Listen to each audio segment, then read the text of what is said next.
Não começou, pera. Começou. Ah, tá gravando. Ocultar. Toda hora agora. Olá, pessoal. Nós vamos falar hoje atualização em cardiologia 2021, os destaques das diretrizes de ressuscitação cardiopulmonar da American Heart, do ACLS. Então, é uma iniciativa da educação continuada da SECOR. Tá? Vamos falar inicialmente do Base Life Support, o suporte básico de vida, né? É recomendado o uso de cadeias de sobrevivência distintas entre parada cardíaca intra-hospitalar ou extra-hospitalar. Tá? Essas cadeias hoje elas aumentaram um elo, essas correntes eram 4, no penúltimo 5, nesse último 6 elos, tá? E são cadeias distintas, diferenciadas, dependendo do local da parada cardiorrespiratória. A taxa de sobrevida de uma parada fora do hospital é baixíssima, pessoal, de 1 a 6%, tá? Mas tem estudos mostrando que quando você prepara socorristas leigos e você disponibiliza um DEA, você pode ter resultados de 49% a 74% de sobrevida de uma parada cardíaca testemunhada. As causas de parada cardíaca, a maioria, 80% do extra-hospitalar, ela é por doença arterial coronariana, morte súbita por doença coronariana, 80%.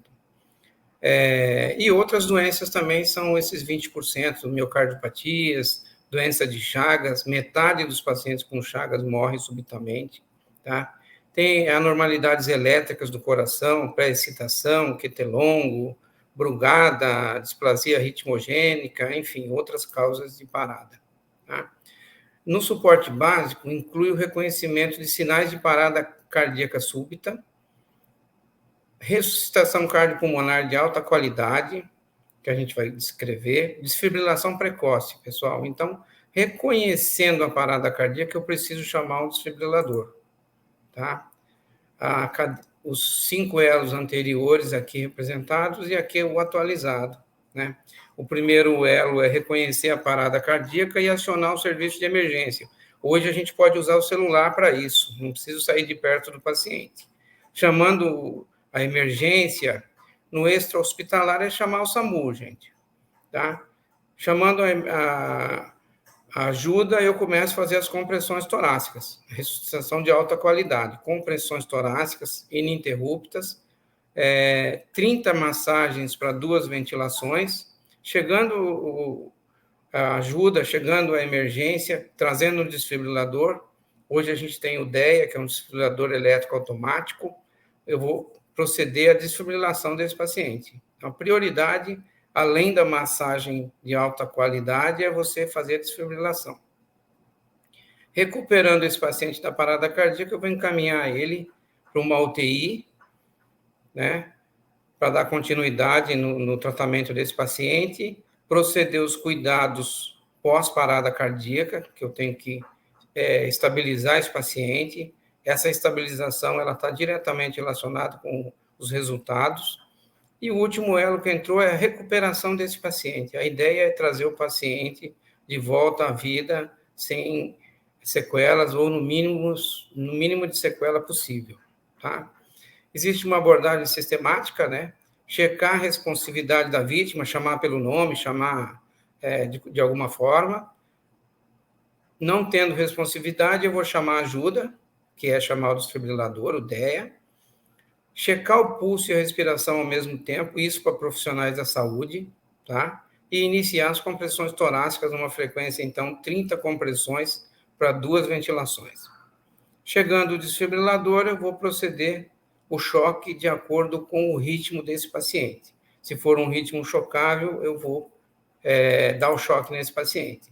Se eu estiver sozinho, são 30 compressões para 2 ventilação. E se eu tiver em 2 pessoas, da mesma maneira, tá? Existem estudos mostrando que eu posso fazer massagens e ventilação independente nesses pacientes também, no extra-hospitalar, mas aqui a gente vai seguir essas recomendações de 30 compressões para 2 ventilações, tá? que é uma ressuscitação cardiopulmonar de alta qualidade? Comprimir com força, pelo menos deprimir o tórax em 5 centímetros, rápido, 100 a 120 compressões por minuto, e aguardar o retorno total do tórax. Minimizar ao máximo as interrupções das compressões, e quando for interromper, no máximo 10 segundos. Evitar a ventilação excessiva, a gente sabe que isso é prejudicial para o paciente, tá? Alternar as pessoas que estão fazendo as compressões torácicas a cada 2 minutos. Para quem está comprimindo, 2 minutos é muito tempo, e conforme passa o tempo, as compressões vão perdendo qualidade. Então, 2 minutos ou antes, se a pessoa estiver cansada, troca a pessoa que vai fazer a massagem. Sem via aérea avançada, a relação é 30:2. Eu posso usar o capnógrafo, se eu tiver uma via aérea avançada, para me guiar nesses pacientes. A gente comenta isso daqui um pouco. Na fisiologia da parada cardíaca, existem 3 fases, pessoal. Tá? A fase elétrica, que são os primeiros 5 minutos de parada. Na fase elétrica, é importantíssima a desfibrilação, gente. Então, chegando o desfibrilador, eu tenho que proceder o choque imediatamente nesse paciente. De 5 a 10 minutos, eu tenho a fase circulatória. As compressões torácicas são fundamentais nessa etapa. Tá? E após 10 minutos, entra na fase metabólica, já é uma cascata de inflamação com resultados de sobrevida muito ruins. Tá? Então, menos de 1/3 das vítimas que sofrem parada são submetidas à reanimação. E menos ainda recebem uma ressuscitação de alta qualidade. Tá? Muitos são reanimados de maneiras erradas. Tá? A cada minuto que o paciente transcorrido da parada cardíaca, a chance de sobrevida diminui de 7 a 10%. E com isso sem massagem cardíaca, 7 a 10%, ou seja, em 10 minutos, esse paciente não vai ter chance mais de retorno à circulação espontânea. Mas com a massagem cardíaca, com a ressuscitação cardiopulmonar, a redução ela cai para 3 a 4% por minuto. Então, com as compressões torácicas, mesmo que o tempo demore um pouco mais para chegar ao desfibrilador, as chances desse paciente são maiores. Então, no suporte básico, é fundamental reconhecer uma vítima de parada cardíaca e proceder às compressões torácicas ininterruptas. Tá? Chegando o desfibrilador, o DEA, tem que ligar o aparelho, fixar as fases no tórax do paciente, ligar o aparelho que vai fazer a análise do ritmo e vai dar o choque se for indicado. Se for um ritmo não chocável, ele vai te avisar para você voltar às compressões torácicas. Os ritmos chocáveis são fibrilação ventricular e taquicardia ventricular sem pulso. Aqui em cima o traçado da fibrilação, aqui uma fibrilação grosseira e aqui embaixo uma taquicardia ventricular. No caso, sem pulso, você vai estar examinando o paciente. Os ritmos não chocáveis é a sistolia e a atividade elétrica sem pulso. Sistolia você não vai ter nenhum complexo, QRS, e na atividade elétrica sem pulso você vai até perceber complexos, mas esse paciente não tem pulso. Tá? São ritmos muito ruins de resultados. Tá? E aqui mostrando mais uma vez que o tempo do choque é fundamental para o retorno à circulação. Por exemplo, no início da fibrilação, se eu proceder ao choque até 4 minutos, até 5 minutos, eu tenho uma chance de 30% de reversão do ritmo para o ritmo normal. Tá? Se eu demorar 6 minutos para dar o choque, isso cai para 20%. Se eu demorar 8 minutos para dar o choque, isso cai para menos que 10%. E acima de 10%, se eu der o choque nessa fase, a chance de reversão do ritmo é praticamente nenhuma. Tá? Na cadeia de sobrevivência intra-hospitalar, a gente tem aqui o aumento de um elo, que é o elo da recuperação, tá? E o primeiro elo é reconhecimento da parada e prevenção, na verdade. É prevenção da parada cardíaca intra-hospitalar, tá? Mas eu percebendo que o paciente está em parada cardíaca, eu vou chamar ajuda que no hospital vai chamar o carrinho de emergência, vou iniciar as compressões torácicas de alta qualidade. Chegando o carrinho de emergência, eu vou desfibrilar esse paciente o mais rápido possível, tá? E conseguindo reverter para a circulação espontânea, eu vou encaminhar esse paciente para uma UTI para se proceder aos cuidados pós-parada, que é fundamental estabilizar esse paciente. O paciente que faz uma parada cardíaca, se você não estabilizar ele, ele vai fazer uma segunda, uma terceira, e vai ficando cada vez mais difícil a reversão do quadro. A gente vê muito isso na prática. E depois dos cuidados, a gente espera devolver um paciente para a sociedade com o mínimo de sequelas possíveis. É o último elo, que é o elo da recuperação desse paciente. Tá? Como que eu vou prevenir uma parada cardíaca? Os hospitais hoje têm grupos de atendimento na emergência de reconhecimento rápido do paciente crítico, que a gente chama de TRR, é o Time de Resposta Rápida. É um grupo preparado dentro do hospital para atender as emergências do andar. Tá? É uma equipe que vai ter um médico, um fisioterapeuta, um enfermeiro, enfim, um técnico. Tá? Isso pode variar de um hospital para o outro. E essa equipe vai reconhecer o paciente que está deteriorando e vai trazer ele para a UTI, de preferência antes que aconteça a parada cardiorrespiratória. Então, o primeiro elo da corrente do intra-hospitalar é você prevenir a parada cardiorrespiratória. Tá? 80% dos pacientes internados, eles têm sinais vitais alterados até 8 horas antes da parada cardíaca. Então, ele já vem avisando que ele está evoluindo mal e que ele vai ter uma parada, que ele vai ter um evento. Então, é só a gente ficar atento aos sinais que você consegue evitar muitas paradas cardíacas, porque reconhecendo esses sinais vitais alterados, eu chamo o time de resposta rápida para vir cuidar desse paciente antes da parada. É importante você manejar a via aérea, tá? Você elevar o queixo do paciente, você consegue a abertura da via aérea, tá? Só com a manobra de levantar o queixo do paciente e alinhar a cabeça, tá? Geralmente, no intra-hospitalar, a gente usa o dispositivo de ventilação bolsa-máscara, tá? Bolsa, válvula, máscara e reservatório. Esse paciente aqui vai ser ventilado dessa maneira, tá? Eu vou acoplar a máscara na boca do paciente, o polegar e o indicador formam um C, comprimindo a máscara contra o paciente, e os outros 3 dedos vão segurar o mento desse paciente e elevar a cabeça. E eu vou fazer as ventilações necessárias para esse paciente, num volume de 500 a 600 ml, que é meia bolsa de compressão. Tá? Evitar a ventilação excessiva, né?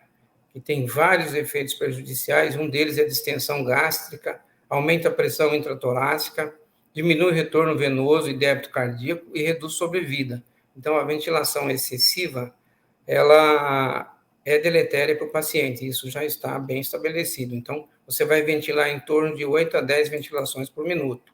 Tem algumas situações que o mecanismo de parada é por hipóxia, então eu vou primeiro ventilar esse paciente e depois eu vou chamar ajuda.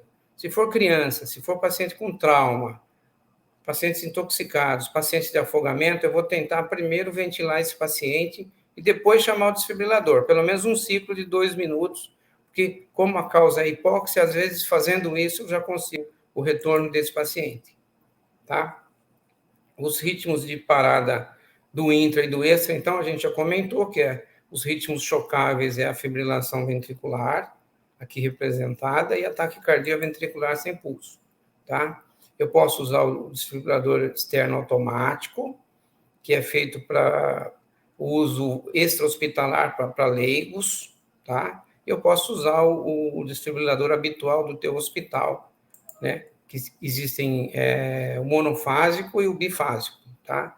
O choque do monofásico é 360 joules, o bifásico é 200 joules, tá? A posição das pás é essa, tá? Hemitórax direito no terço superior, hemitórax esquerdo no ápex do coração. Eu preciso produzir uma corrente que passe pelo coração. Essa é a posição. eu vou fazer uma força de 13 quilos, comprimir bem no tórax e vou dar o choque, tá?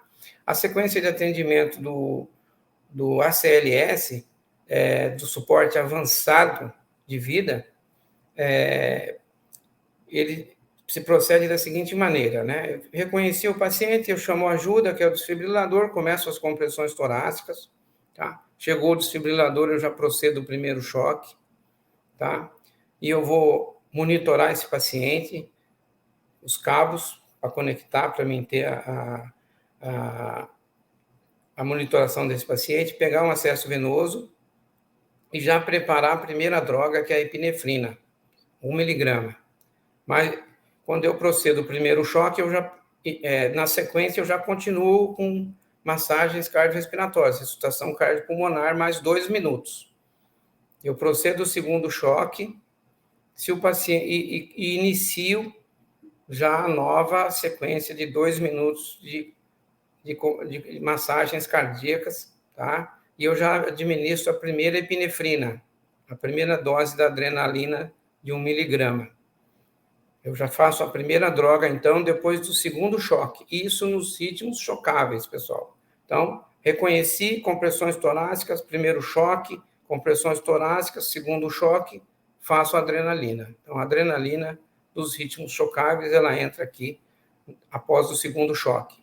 E quando eu faço a adrenalina, durante as massagens, na sequência eu vou dar o terceiro choque. Nesse intervalo, eu já preparei a amiodarona, que é uma das drogas que estão recomendadas para os ritmos chocáveis. Então, 300 miligramas de amiodarona, 2 ampolas, e eu vou fazer, após o terceiro choque, eu vou fazer essa amiodarona. Quando eu faço a amiodarona após o terceiro choque, eu já preparo a dose da epinefrina. A próxima dose eu já deixo preparada, então. Então, eu vou dar um quarto choque após a amiodarona, e após 2 minutos de compressões torácicas, eu sempre vou avaliar o ritmo e checar pulso, tá? E aí, assim, após o quarto choque, eu vou comprimir o tórax novamente, mais 2 minutos, e fazer a próxima dose da epinefrina, tá? Algumas considerações em relação à epinefrina, né? Ela melhora os índices de ressuscitação, de recuperação circulatória espontânea, tá? Ela tem falha em demonstrar benefício de sobrevida a partir de 1 mês da parada, mas ela melhora esses índices. Existem poucos estudos de boa qualidade a respeito, mas ainda é a nossa melhor droga, é a única droga que a gente ainda usa na parada cardiorrespiratória, além dos antiarrítmicos, tá? Tem vários estudos mostrando aí que os resultados não são tão bons, tá? E a amiodarona, que é a outra droga que a gente utiliza hoje em dia ainda, teve um estudo em 99, que foi publicado no New England, que mostrou resultados muito bons com a amiodarona na parada, tanto que ela entrou como droga de antiarrítmica, e desde então ela vem sendo usada. Mas tivemos um estudo agora em 2016 que mostrou que esses resultados não foram tão bons. Então, não é uma droga tão boa assim. E a gente, nesse último documento, a gente voltou a utilizar a lidocaína como alternativa à amiodarona nas paradas cardiorrespiratórias em ritmos chocáveis. A dose da lidocaína é de 1 a 1,5 miligrama por quilo, a primeira dose. A segunda dose de 0,5 a 0,75 miligrama por quilo. Então, hoje a gente voltou a ter a opção de usar a lidocaína também como alternativa ao uso da amiodarona na parada com ritmos chocáveis. Os outros ritmos de parada, atividade elétrica sem pulso, que você tem traçados no monitor, mas não tem pulso, e a sistolia, né, que você não tem complexo algum no teu monitor, e você vai precisar checar aqui se não tem desconexão dos cabos, o protocolo de cabos, ganho, que você precisa checar nesse paciente, tá? Os ritmos, então, não chocáveis, mais uma vez, às vezes pode ser um eletro normal, no monitor e não tem pulso, tá? E proceder, então, na sistolia, quando eu não tenho complexo algum, o protocolo da linha reta, que é checar cabo, ganho e derivação, também conhecido como cagada, tá? Esse é o protocolo de linha reta para checar se não causas externas. Se realmente for uma sistolia, é um ritmo muito ruim de ser tratado, tá? A sequência aqui de atendimento do ACLS, então, fez o diagnóstico da parada, chama o desfibrilador, começa as compressões, 2 minutos. Chegando o desfibrilador, é um ritmo não chocável. Então, eu continuo as compressões torácicas e eu já vou monitorar esse paciente com cabos, acesso venoso, e eu já faço a epinefrina o quanto antes. Nos ritmos não chocáveis, a epinefrina deve ser feita o quanto antes, pessoal. Checou que não é um ritmo chocável, eu já faço a epinefrina, tá? E eu vou fazer a epinefrina a cada 3 a 5 minutos. Então, é a única droga que eu vou utilizar nesse tipo de parada. A epinefrina, adrenalina, no caso, 1 miligrama, uma ampola, a cada 3 a 5 minutos, sempre fazendo as compressões de alta qualidade aqui, 30/2, tá? E aí, continuando a parada cardiorrespiratória, eu vou fazendo as doses da epinefrina e vou começar a procurar as causas de parada cardíaca. Eu vou investigar os 5Hs e os 5Ts, tá? E sempre a cada 3 a 5 minutos fazendo a dose da adrenalina, pessoal. Na investigação,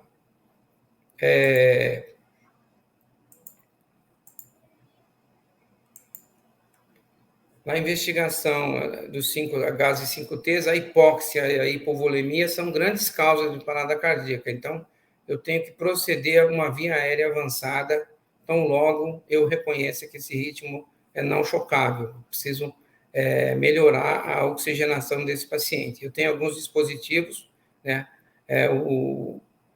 O tubo laríngeo, a máscara laríngea e o tubo orotraqueal, tá? A indicação de uma via aérea avançada, então, é quando eu não estou tendo resultados com o dispositivo bolsa, válvula, máscara. Geralmente isso aqui é suficiente, mas na parada, num ritmo não chocável, eu tenho que procurar otimizar mais a minha oxigenação, tá? A máscara laríngea, eu vou sempre usar o indicador para me posicionar ela na laringe. Eu coloco a máscara com o dispositivo desinsuflado e depois eu vou insuflar esse dispositivo que vai ficar posicionado aqui no início da traqueia e eu vou conseguir uma oxigenação muito boa com esse dispositivo. É um dispositivo fácil, não invasivo, não precisa muita técnica e que pode ajudar muito nesses casos, tá? Eu vou inserir o dispositivo sem interromper as compressões torácicas.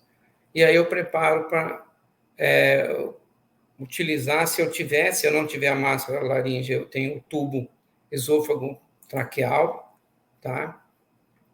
Que eu vou inserir esse tubo às cegas, eu não preciso laringoscopar.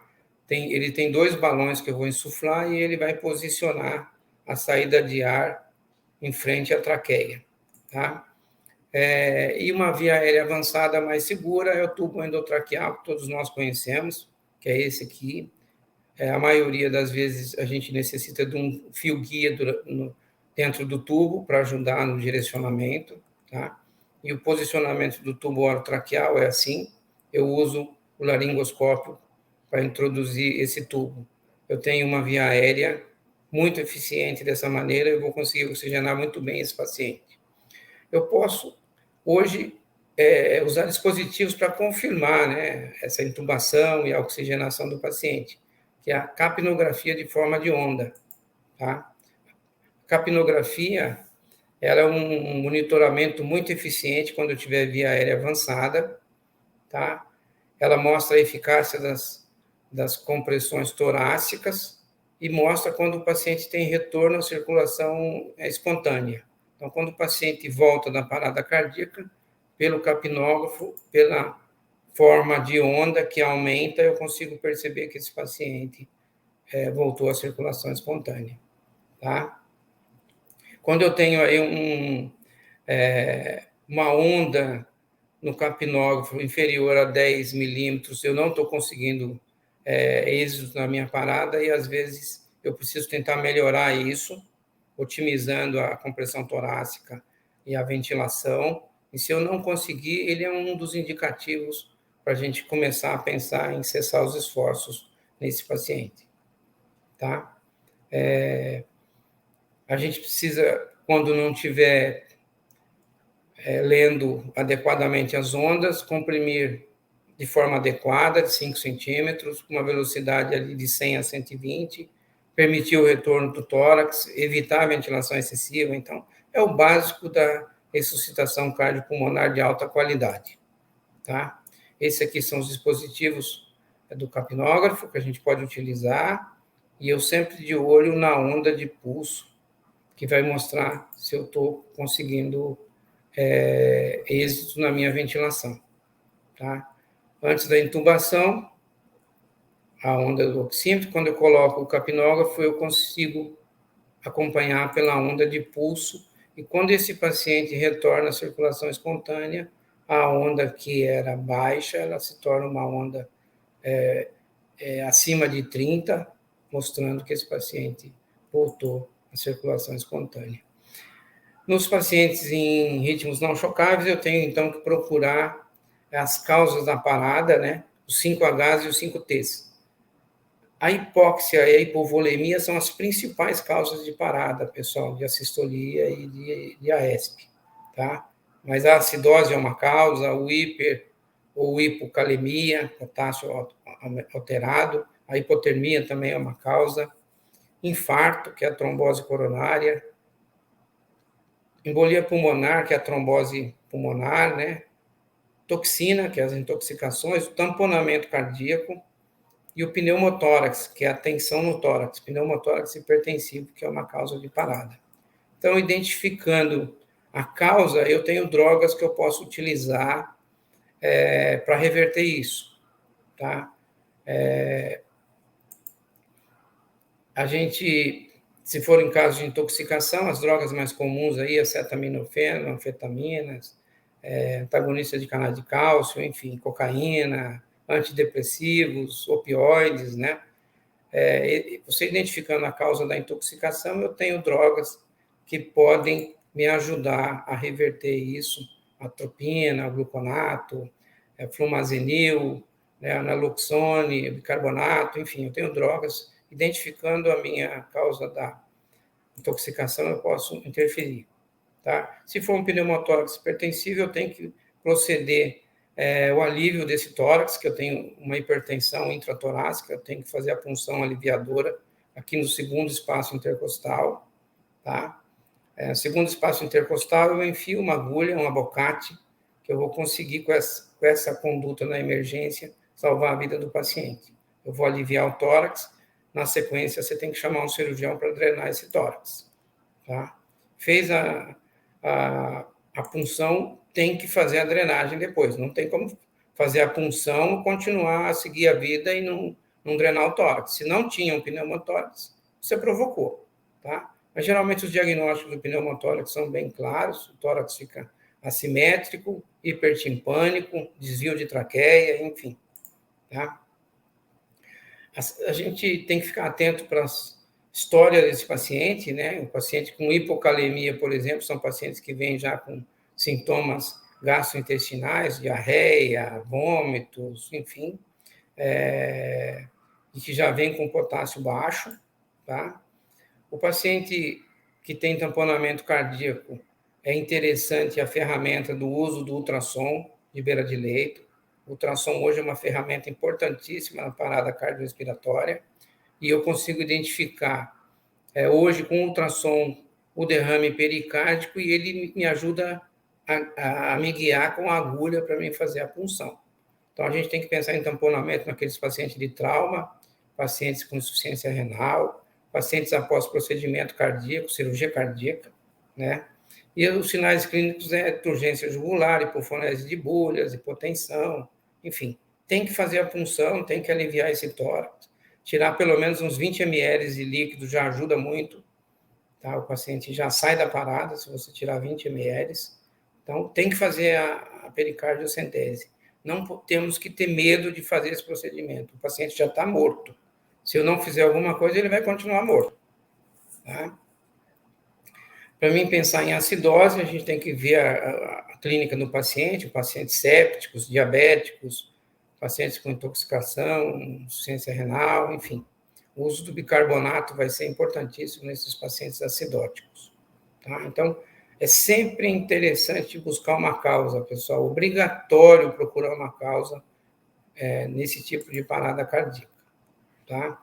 Paciente com potássio alto, aqueles que têm insuficiência renal, que estão com rabdomiólise, transfusões maciças, olhar o eletro desse paciente, às vezes o eletro pode ajudar, ele já vem dando sinais ali na onda T apiculada, tá? Existem ritmos mistos, o paciente começa com um quadro de fibrilação, e às vezes é necessário 1, 2 choques, e ele, a partir de então, ele começa a não ter mais atividade elétrica. Ele evolui com a sistolia e esse paciente perde a indicação do choque. Aí eu tenho que continuar só com a epinefrina, com a adrenalina, sem dar o choque. Linha reta, você não dá choque. Você só vai dar choque se tiver um ritmo chocável, que a gente já discutiu. Tá? Aqui a sequência da avaliação inicial, para a gente revisar. Checar a responsabilidade da vítima, chamar a vítima, chamar ajuda, chamar o desfibrilador, checar o pulso e respiração ao mesmo tempo, começar as compressões torácicas de alta qualidade e verificar o ritmo quando chegar o desfibrilador e o choque. Tá? Revisando. O choque, a gente, se for um desfibrilador bifásico, então 200 joules, se for monofásico, como a gente já comentou, 360 joules. Tá? Essa via aérea avançada, eu tenho que escolher o melhor momento, mas eu tenho que minimizar ao máximo o tempo para mim proceder essa via aérea. Então, tem que ser uma pessoa com experiência para fazer o procedimento ou usar os dispositivos que eu não preciso parar de comprimir o tórax. Tá? Ficar atento para o retorno à circulação espontânea. O paciente começa a ter pulso, tem um aumento abrupto na capnografia e começa a ter ondas de pressão arterial no monitor. Tá? Lembrar dos 5Hs e 5Ts, tá? E lembrar que a reanimação, ressuscitação cardiorrespiratória, ela é um trabalho de equipe, tá? Cada um tem o seu papel, o mais experiente tem que assumir o comando da parada, ordens devem ser claras, né? Eu tenho que chamar as pessoas, dar uma ordem, apontar para uma pessoa, dar uma ordem para ela, prepara a epinefrina, fulano. Tá? Tem que existir respeito, não é hora de gritar, de brigar. Tá? Quando eu começo a falar alto, estressar durante a parada, é porque o time não está preparado. Tá? A comunicação tem que ser em alça fechada, eu tenho que ter o retorno. Tá? E no final a gente tem que fazer as intervenções construtivas, reconhecer os limites de cada um, reconhecer ali durante a massagem a compressão torácica, se ela está sendo adequada. Se não estiver sendo adequada, eu troco a pessoa ou eu oriento como deve ser feito as compressões. Tá? Lembrando que a compressão torácica é fundamental para esses pacientes. E, após a parada, a gente tem que separar um tempo para fazer o debriefing. Debriefing é você parar para avaliar o que vocês fizeram naquela parada cardíaca. Corrigir os erros para não acontecer nas próximas paradas. Às vezes o debriefing é para mostrar que todo mundo fez tudo certo, tá? E, enfim, a gente ter um feedback do que aconteceu ali. O fato do paciente ter ido a óbito não significa que a parada foi mal conduzida. A maioria vai morrer, a gente tem que fazer o que está ao nosso alcance da maneira mais correta possível. Tá? Tem algumas drogas que eu posso fazer via tubo endotraqueal, lembrar disso, adrenalina, atropina, lidocaína. A dose é o dobro do habitual. Lembrar que a via intraóssea é uma via que pode ser utilizada, eu tenho que ter os dispositivos necessários, tá? E existem os algoritmos direcionando aqui toda o passo a passo do que deve ser feito na parada cardiorrespiratória. Era isso que eu tinha para dizer para vocês hoje, pessoal, tá? E a gente se encontra numa próxima aula.